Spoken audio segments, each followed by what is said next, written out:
current level of consumption of trans fat, something in between 3 and 500,000 people every year die.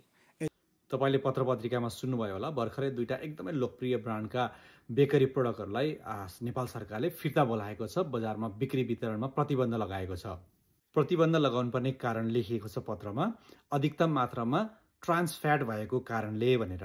अब कुरा गरौँ के हो ट्रान्स फ्याट भनेको। Trans fat are bad for your health. रासायनिक रूपले फ्याटलाई 4 वर्गमा बाँड्न सकिन्छ।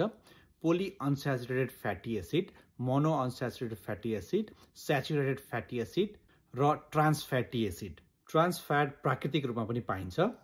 खसी, बाख्रा, भेडा, भैँसी, गाई लगायतका उगाउने जातका जनावरको मासुमा र दही दुधमा चाहिँ यो नेचुरली ट्रान्स फ्याटी एसिड पाइन्छ।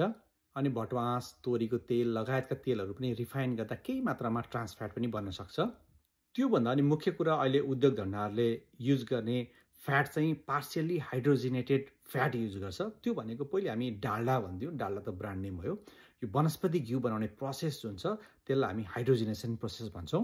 हाइड्रोजिनेसन गर्ने प्रोसेस हुँदाखेरि चाहिँ ट्रान्स फ्याट धेरै मात्रामा बन्छ। खानेकुराहरू लामो समयसम्म टिक्ने र खाँदाखेरि मुखमा चाहिँ टेक्सचर राम्रो आउने कारणले गर्दाखेरि हाइड्रोजिनेटेड भेजिटेबल फ्याट चाहिँ धेरै समयदेखि पपुलर भएर रह्यो, चल्दै थियो। त्यही बिचमा चाहिँ विभिन्न अनुसन्धान हुन थाले र ट्रान्स फ्याट उत्पन्न हुन्छ यसरी हाइड्रोजिनेसन गर्दाखेरि, र ट्रान्स फ्याटले चाहिँ मुटु सम्बन्धी रोग लाग्छ भनेर पत्ता लाग्यो। विश्वमा विभिन्न रिसर्चहरू हुँदै गए र विश्व स्वास्थ्य सङ्गठनले एउटा आह्वान नै गर्यो, अब हामीले ट्रान्स फ्याट चाहिँ कम गर्नुपर्छ भनेर विश्वभरि चाहिँ एउटा अभियान नै सुरु गर्यो।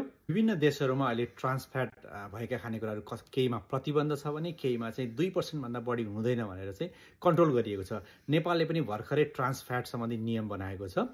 ट्रान्स फ्याट चाहिँ बढी भएको कारणले यी दुईटा उद्योगहरूलाई चाहिँ बन्द गरेको हुन् र आशा गरौँ अरू उद्योगहरूले पनि यसबाट पाठ सिकेर ट्रान्स फ्याट कम भएका अथवा हुँदै नभएका खानेकुराहरू मात्रै बजारमा बेचुन्। यसो भन्दै गर्दा आम उपभोक्ताहरूले ठुलो डराउनु पर्ने चिज चाहिँ छैन, किन भन्दाखेरि यो इन्डस्ट्रीबाट आउने प्रोसेस खानेकुराहरूमा प्राय ट्रान्स फ्याट भएको खानेकुराहरू हाल्छौँ र हामी आम नेपालीहरूको खाने फुड हेबिटलाई हेर्ने हो भने हामी लगभग मोनोस्याचुरेटेड अथवा पोली अनस्याचुरेटेड फ्याटी एसिड भएका तोरीको तेल, सनफ्लावर, कर्न ओइल, सोयाबिनको तेल युज गर्छौँ।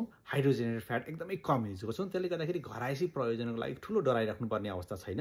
यी प्रोसेस बेकरी खानेकुराहरू अथवा मार्गरिनहरूमा चाहिँ बढी मात्रामा ट्रान्स फ्याट छ, जुन अहिले सरकारले कन्ट्रोल गर्न थालेको छ। यो सही कदम हो सरकारले गरेको।